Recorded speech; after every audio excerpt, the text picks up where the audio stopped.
नमस्ते, माझ्या चॅनलमध्ये तुमचं खूप खूप स्वागत। तर आपण बिर्याणीचे भरपूर वेगवेगळे प्रकार पाहिलेले आहेत। व्हेज बिर्याणीमध्ये सुद्धा खूप आहेत, नॉन व्हेज बिर्याणीमध्ये सुद्धा आहेत। तर आज आपण त्यामधलाच एक प्रकार पाहणार आहोत, ते म्हणजे मशरूम बिर्याणी। तर ही बिर्याणी मध्ये मी खूप साऱ्या टिप्स आणि ट्रिक्स सांगितलेल्या आहेत। एकदा अशा पद्धतीने बिर्याणी बनवून पहा, नक्कीच तुम्ही दुसऱ्यांदा ही बिर्याणी बनवाल। जेव्हा पण मी ही बिर्याणी बनवते तर माझ्या मिस्टरांची कमेंट असते की चिकन बिर्याणी पेक्षा सुद्धा खूप भारी झाली आहे। लगेचच आता आपण सुरुवात करूया।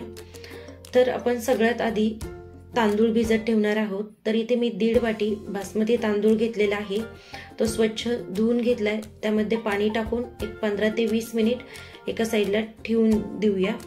बिर्याणीसाठी बासमती तांदळाचाच वापर करायचा आणि शक्यतो तो तांदूळ थोडासा जुना आहे त्या तांदळाचा वापर करायचा, त्याची बिर्याणी खूप छान होते।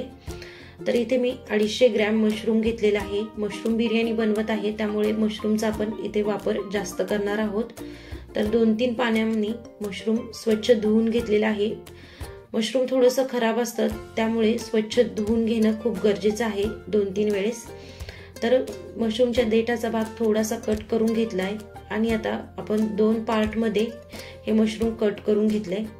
तर आपण इथे मशरूमचा वापर भरपूर केलेला आहे त्यामुळे भाज्या थोड्याशा आपण कमी वापरणार आहोत। तुम्हाला ज्या भाज्या आवडतात त्या भाज्या इथे वापरल्या तरी चालेल। इथे मी 1 गाजर कट करून घेतले, थोडेसे बीन्स कट करून घेतलेले आहेत, थोडेसे आता आपण इथे पुदिन्याची पानं कट करून घेऊया, कोथिंबीर बारीक कट करून घेऊया। तर आपल्याला इथे एक वाटण तयार करायचं आहे। तर इथे मी 2-3 हिरव्या मिरच्या घेतल्यात, थोडासा लसणाच्या पाकळ्या घेतलेल्या आहेत 4-5, 1 इंच आल्याचा तुकडा घेतलेला आहे। आता आपण इथे मी पाऊण वाटी तळलेला कांदा घेतलेला आहे। तर इथे मी रेडीमेड तळलेला कांदा वापरलेला आहे। जर तुमच्याकडे नसेल तर 4 ते 5 कांदे मीडियम साईजचे उभ्या स्लाइस मध्ये पातळ पातळ कट करून घ्यायचे आणि छान कुरकुरीत होईपर्यंत तळून घ्यायचे। बिर्याणीसाठी तळलेल्या कांद्याचाच वापर करायचा, त्याने बिर्याणीची टेस्ट खूप छान येते। तर यामधला अर्धा कांदा मी यामध्ये टाकलेला आहे। आता आपण याची पेस्ट तयार करून घेऊया। तर इथे मी दूध घेतलेलं आहे कोमट, त्यामध्ये आपण केशरच्या काड्या टाकून घेतल्या, मिक्स करून घेऊया आणि एका साईडला ठेवून देऊया। तर आता आपल्या ज्या भाज्या कट करून घेतल्या होत्या तर त्या भाज्या आपण थोड्याशा मॅरिनेट करणार आहोत। तर एका बाउल मध्ये सर्व भाज्या टाकून घेतलेल्या आहेत। तर त्यामध्ये मी थोडासा वाटाणा सुद्धा टाकणार आहे। तर आता आपण यावरती थोडेसे मसाले टाकूया। अर्धा चमचा हळद टाकून घेतली आहे, 1 चमचा लाल मिरची पावडर, 1 चमचा धना पावडर आणि 2 मोठे चमचे आपण यामध्ये टाकणार आहोत बिर्याणी मसाला। तर बिर्याणी मसाल्याचा वापर थोडा जास्त करायचा, त्याने बिर्याणीला खूप छान टेस्ट येते। आता त्यामध्ये आपण जी मिक्सरला पेस्ट करून घेतली होती तर ती पेस्ट आता आपण यामध्ये टाकूया। यामध्ये थोडीशी आपण पुदिना आणि कोथिंबीर टाकून घेणार आहोत। आता त्यामध्ये आपण टाकणार आहोत फेटलेले दही। शक्यतो बिर्याणीसाठी फ्रेश दह्याचाच वापर करायचा। तर इथे मी अर्धा वाटी दही फेटून घेतलं होतं, तर ते दही आपण आता यामध्ये टाकूया। चवीपुरतं मीठ टाकून घेणार आहोत आणि अर्ध्या लिंबाचा रस टाकून घेणार आहोत आणि सर्व मसाले आपण व्यवस्थित असे भाज्यांना लावून घेणार आहोत। शक्यतो हातानेच व्यवस्थित मिक्स करायचं, म्हणजे सगळीकडे भाज्यांना मसाला व्यवस्थित लागला जाईल। चमच्याने तेवढं व्यवस्थित लागलं जात नाही, त्यामुळे व्यवस्थित असं हाताने आपण हे मिक्स करून घेणार आहोत। आणि या बिर्याणीसाठी ह्या भाज्या खूप वेळ मॅरिनेट करायची गरज नाही, एक 5 ते 10 मिनिट आपण फक्त ठेवणार आहोत, त्याने सुद्धा बिर्याणी खूप छान होते। तर बरेचसे लोक मशरूम आवडत नाही म्हणून खात नाही, पण एकदा या पद्धतीची बिर्याणी बनवून पहा, नक्कीच तुम्हाला आवडेल। तर इथे मी खूप छोट्या छोट्या टिप्स सांगितलेल्या आहेत। तर या टिप्सने तुम्ही जर बिर्याणी बनवाल तर तुमची बिर्याणी नक्कीच परफेक्ट तयार होईल। तर व्यवस्थित असं हाताने आपण दही आणि मसाले भाज्यांना लावून घेतलेले आहेत। तर आता आपण झाकण ठेवून एक 5 ते 10 मिनिट एका साईडला ठेवून देऊया।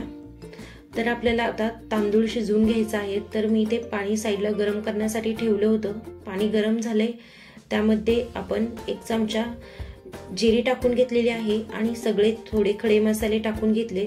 त्यामध्ये मी हिरवी मिरची कट करून टाकलेली आहे, एक लिंबाची फोड टाकली, थोडीशी कोथिंबीर पुदिना टाकून घेतलेला आहे। त्यामध्ये 1 चमचा तेल टाकून घेतलेला आहे। आता यामध्ये आपण मीठ टाकून घेऊया। तर बिर्याणीचा भात शिजवताना थोडंसं मीठ जास्त टाकायचं। आणि आता पाण्याला उकळी आलेली आहे। आता आपण यामध्ये तांदूळ टाकून घेऊया। पाण्याला उकळी आल्यानंतरच तांदूळ टाकायचा, म्हणजे आपला तांदूळ तुटत नाही आणि पटकन शिजला जातो।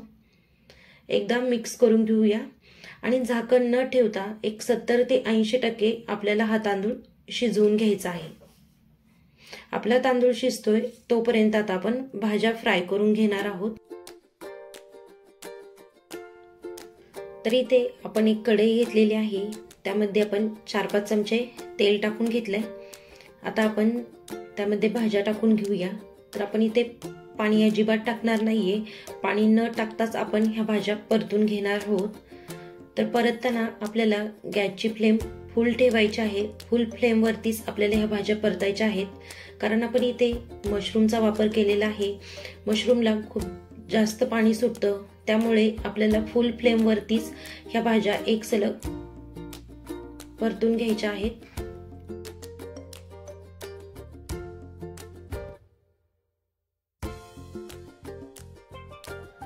तर आपण छान तेल सुटेपर्यंत ह्या भाज्या परतून घेणार आहोत। जेवढ्या आपल्या भाज्या छान परतल्या जातील तेवढी छान आपली बिर्याणीला टेस्ट येईल। त्यामुळे व्यवस्थित अशा आपण ह्या भाज्या परतून घेणार आहोत।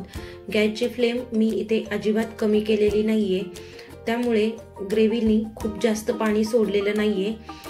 त्यामुळे आपण एक सलग हे हलवत राहिलेलं आहे। तर इथे आपल्या भाज्या थोड्याशा परतल्या गेलेल्या आहेत। तर आता आपण इथे एकदा चेक करूया आपला तांदूळ शिजलेला आहे की नाही। तर आपला इथे तांदूळ व्यवस्थित असा शिजलेला आहे। आपल्याला खूप जास्त ओव्हर कुक करायचं नाही, 70 ते 80% आपल्याला शिजवून घ्यायचं आहे। तर त्यामधले मी थोडेसे खडे मसाले काढून टाकलेत। तर आता आपण एका चाळणीमध्ये हा तांदूळ गाळून घेऊया। आता इथे आपल्या भाज्या सुद्धा व्यवस्थित परतल्या गेलेल्या आहेत। छान असं तेल सुटलेलं आहे, रंग पण अगदी सुरेख आलेला आहे आणि स्मेल तर खूपच छान येतोय।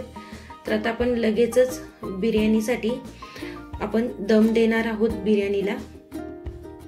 तर दम देण्यासाठी मी इथे कुकर घेतलेला आहे। तर कुकरमध्ये 1 चमचा तूप टाकून घेतलंय, व्यवस्थित मिक्स करून घेतलं सगळीकडे तूप।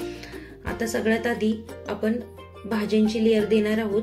तर आज मी 4 लेयर मध्ये बिर्याणी बनवते, त्यामुळे मी अर्धी भाज्यांची ग्रेव्ही आता वापरणार आहे आणि अर्धी नंतर। तर मी थोडीशी ग्रेव्ही यामध्ये टाकलेली आहे। त्यामध्ये आता आपण अर्धा तांदूळ टाकून घेऊया। त्यावरती आपण आता थोडंसं केशरचं दूध टाकून घेणार आहोत। थोडंसं आपण तूप टाकणार आहोत त्यावरती। थोडीशी कोथिंबीर आणि पुदिन्याची पानं, थोडासा तळलेला कांदा टाकून घेऊया। आता त्यावरती आपण राहिलेली जी भाज्यांची ग्रेव्ही होती तर ती टाकून घेऊया। सगळीकडे व्यवस्थित पसरून घेऊया आणि सेम त्या ग्रेव्हीवरती आता राहिलेला सगळा आपण भात टाकून घेणार आहोत। तर भात टाकून घेतलेला आहे राहिलेला। तर आता आपण परत सेम तशीच प्रोसेस करणार आहे। त्यावरती आता आपण केशरचं दूध टाकून घेतलेलं आहे। आपण थोडंसं तूप टाकून घेऊया। त्यावरती परत थोडीशी पुदिन्याची पानं आणि थोडीशी कोथिंबीर टाकून घेतलेली आहे। तळलेला कांदा टाकून घेऊया थोडासा आणि यावरती आपण टाकणार आहोत अगदी थोडासा बिर्याणी मसाला। आपण हाताने असा भुरभुरून घेणार आहोत, म्हणजे वरती जो भात आहे त्याला छान असा बिर्याणी मसाल्यामुळे टेस्ट येईल। आणि लगेचच आता आपण पॅक करून बिर्याणीला दम देणार आहोत। तर इथे मी सिल्वर फॉईल पेपरने पूर्ण कुकर कव्हर करून घेणार आहे, म्हणजे आपल्या बिर्याणीमधली वाफ बाहेर जाणार नाही। जर तुम्हाला पेपर वापरायचा नसेल तर चपातीची कणिक असते, तर त्या कणकेने सुद्धा तुम्ही व्यवस्थित असं पॅक करून घेऊ शकता। तर झाकण ठेवलेलं आहे आणि आता आपण लगेचच बिर्याणीला दम देऊया। तर दम देताना आपल्याला एक तवा घ्यायचा आहे। तव्यावरती आपल्याला हे भांडं ठेवायचं आहे आणि गॅसची फ्लेम लो टू मीडियम ठेवायची आणि एक 20 ते 25 मिनिट आपण बिर्याणीला दम देऊन घेणार आहोत। तर आपण बिर्याणी सोबत एक रायता पाहूया। तर एका बाउलमध्ये मी थोडंसं दही घेतलंय, ते आपण थोडंसं फेटून घेऊया। त्यामध्ये मी अर्धा ग्लास पाणी टाकून घेतलंय। परत एकदा व्यवस्थित असं आपण हे फेटून घेणार आहोत। आता त्यामध्ये आपण चवीपुरतं मीठ टाकूया, थोडीशी आपण साखर टाकून घेणार आहोत, थोडीशी जिरा पावडर आणि थोडीशी लाल मिरची पावडर आपण यामध्ये टाकणार आहोत। एकदा मिक्स करूया। आता आपण यामध्ये टाकणार आहोत जी खारी बुंदी असते, तर ती बुंदी मी यामध्ये टाकणार आहे। तर यामध्ये आपण बुंदी टाकून घेतली आहे। परत एकदा मिक्स करून घेऊया। तर इथे आपला बिर्याणी सोबत बुंदी रायता तयार झाला, एकदम झटपट तयार होतो। त्यावरती थोडीशी कोथिंबीर टाकली आहे, पण बिर्याणी सोबत हा रायता खूपच छान लागतो, एकदा नक्की बनवून पहा। तर इथे 20 ते 25 मिनिट आपण बिर्याणीला दम देऊन घेतलाय आणि गॅस बंद केल्यानंतर एक 10 मिनिट मी तसंच झाकून ठेवलं होतं। आता 10 मिनिटानंतर मी ओपन केलंय, तर तुम्ही पाहू शकता एकदम परफेक्ट आपली बिर्याणी तयार झालेली आहे। छान असा आपला मोकळा भात तयार झालेला आहे, कुठेही तुटलेला नाही आणि कलर पण खूप छान आलाय आणि सुगंध तर विचारायलाच नको। खूप मस्त इथे बिर्याणी तयार झालेली आहे, अगदी हॉटेलमध्ये मिळते त्यापेक्षा सुद्धा भारी बिर्याणी घरी तयार होते आणि खूपच छान टेस्टी ही बिर्याणी तयार झाली होती। तर मी इथे खूप साऱ्या टिप्स सांगितलेले आहेत, तर नक्की बनवून पहा। व्हिडिओ आवडला असेल तर नक्की लाईक, शेअर, सबस्क्राईब करा। परत भेटूया अशाच एका मस्त व्हिडिओमध्ये, तोपर्यंत बाय बाय।